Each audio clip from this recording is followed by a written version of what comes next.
Every day, something dramatic happens in the Caribbean that affects our lives. We'll give you the details. We'll give you the facts on Caribbean Perspective with Eddie Frederick. Here's Eddie Frederick. So glad you can join us. St. Kitts and Nevis's former Prime Minister disputes current Prime Minister's claim that the Federation's finances are in a bad way. This story takes the lead in today's edition of Caribbean Perspective for Friday, 11th November 2022. Details when we return. Hubbard's Multi-Department Mount Gay and Hubbard's Tire Bay, located at the Building Supplies Compound in Grand Anse, are reminding the motoring public that another round for licensing and inspection has begun. Just arrived on new shipments of quality furrowed and torque tires to fit all makes and models of vehicles at competitive pricing. Shop early to avoid the hassle of long lines. WhatsApp them on 473-405-5482. Hubbard's, quality service, affordable prices.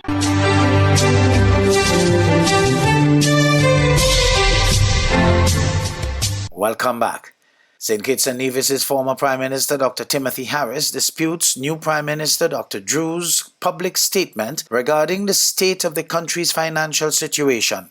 Glenn Bart of SKN Newsline reports. Former Prime Minister Dr. Timothy Harris circulated a document he intended to read in the National Assembly regarding comments made by current Prime Minister Dr. Terence Drew on the financial status of St. Kitts and Nevis.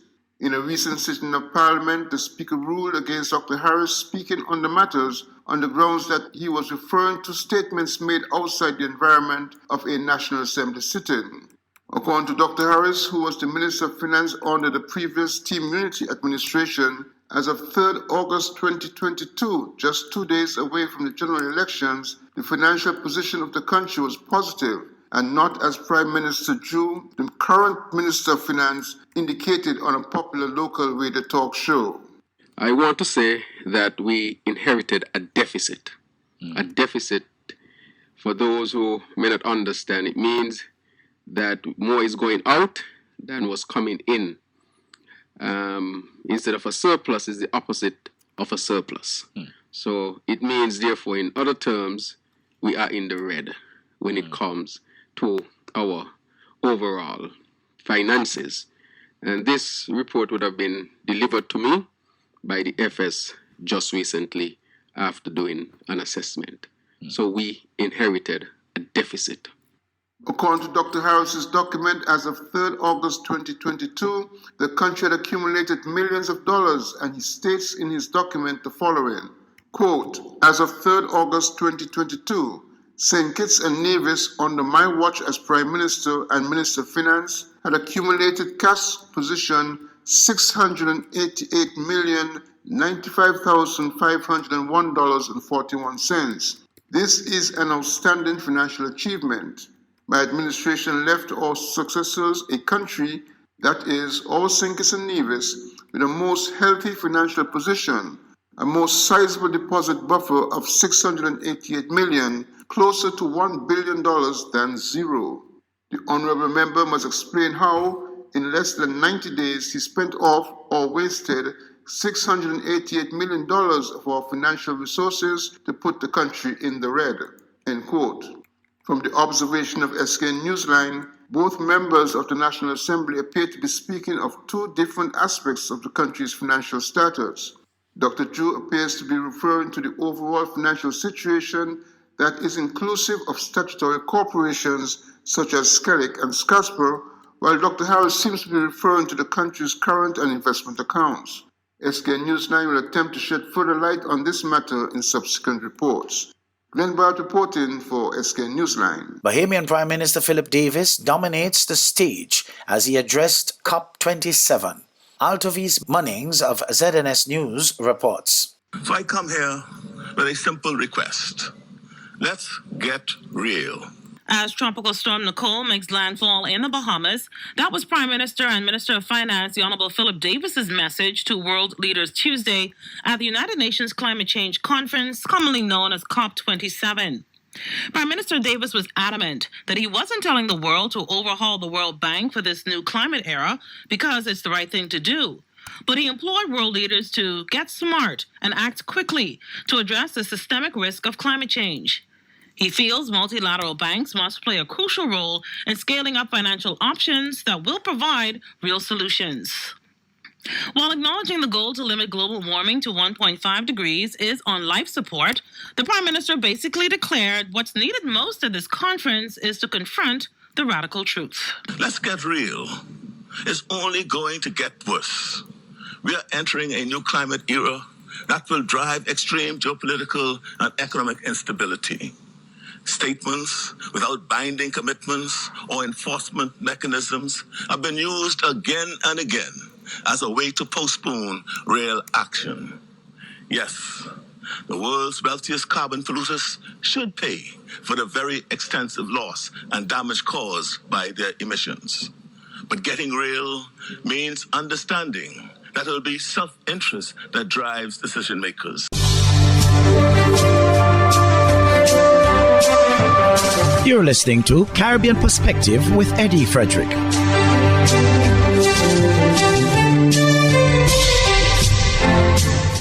With a gun amnesty in effect since November 5th in Jamaica, National Security Minister Dr. Horace Chang says no illegal weapons has been submitted. Speaking with CVM Live on Monday, he urged people with illegal weapons to hand them over. More in the CVM Live report with Nicola Brown. National Security Minister Dr. Horace Chang says he's not aware of any guns being surrendered since the gun amnesty began on November 5. However, he anticipates the amnesty will help as a successful crime-fighting strategy. We've seen anybody brought in any since it was... Not aware of any, and I'm not, I said at this point, very optimistic about significant numbers. I think a few will come in. But the primary interest, as I said, is more an act of justice. Yes. I'm introducing a new legislation which is going to put away young men for life. I'm saying to them, it's not my wish to do so. You have a chance. Hand in the gun. The Firearm Act brings with it the opportunity for those in possession of an illegal firearm to turn them in without the risk of prosecution. Speaking on CVM Live last evening, the minister disclosed the aim of the gun amnesty is to shift the attention of youths enticed by criminality. I want in the process to give the younger ones who are being attracted to crime an alternative.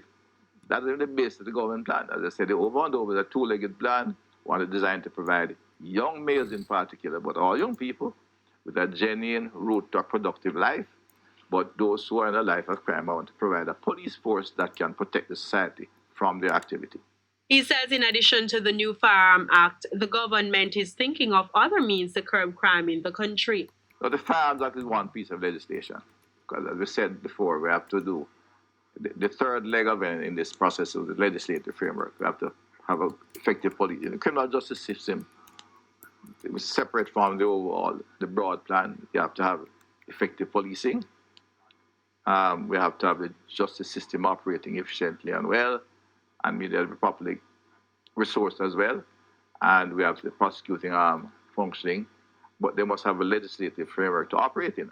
The gun amnesty is set to last for 2 weeks. It took effect on November 5 and is slated to end at midnight on Saturday, November 19. Nicola Brown, CVM Live. The Joint Trades Union Movement of Trinidad and Tobago shifted its focus from wage negotiations to the crime situation on Tuesday, as it calls for several actions from the government, including the dismissal of the Minister of National Security. TV6 News has more. We call for the immediate dismissal of the inept Minister of National Security. We call for the Prime Minister to indicate to the country that he is serious about crime by putting in place someone who is competent and someone who is responsible and someone who understands what it means for our citizens, for the country to be under siege as we are right now. President of the OWTU, Ansel Roger, says Trinidad and Tobago is no longer a safe place. He made this statement during the Joint Trade Union Movement's news conference on Tuesday, as he calls on the government to get a handle on crime.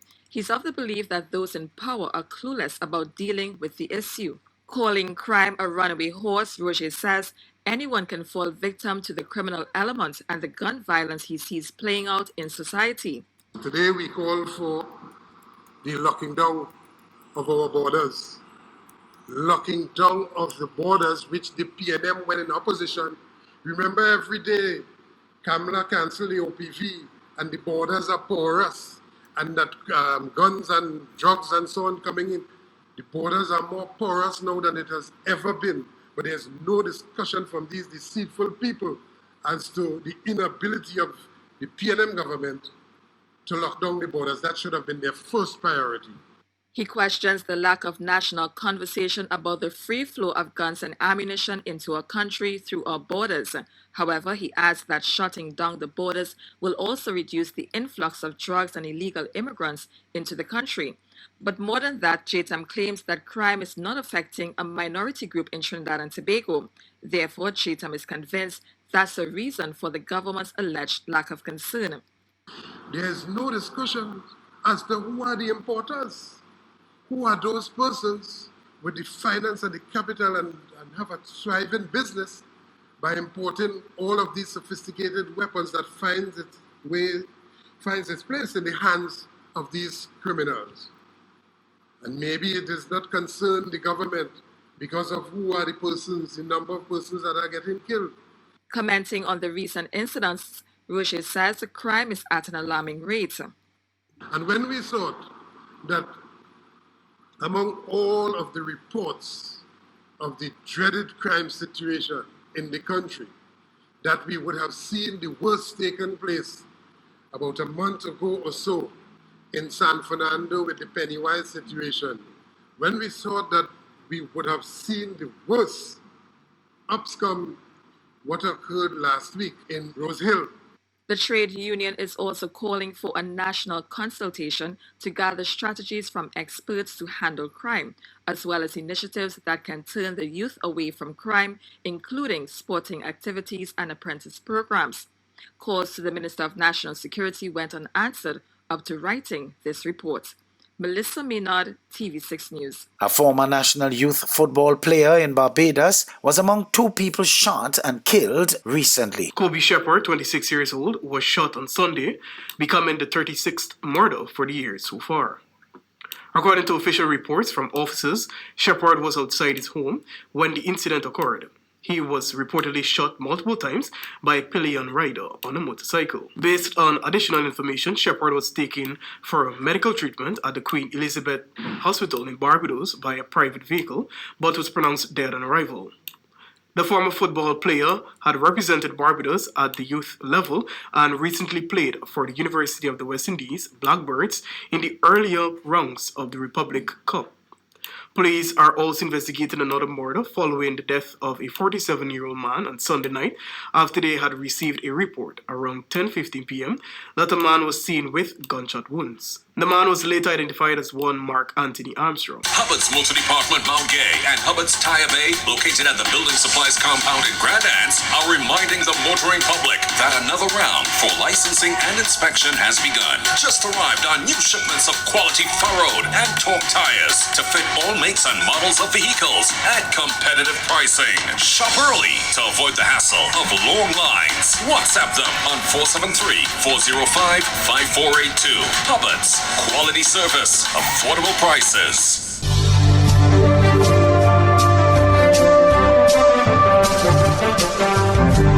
I am Eddie Frederick. This has been Caribbean Perspective, a whole new approach to highlighting developments in the Caribbean. In the meantime, please continue to log on to CaribbeanPerspective.com for more daily news and more.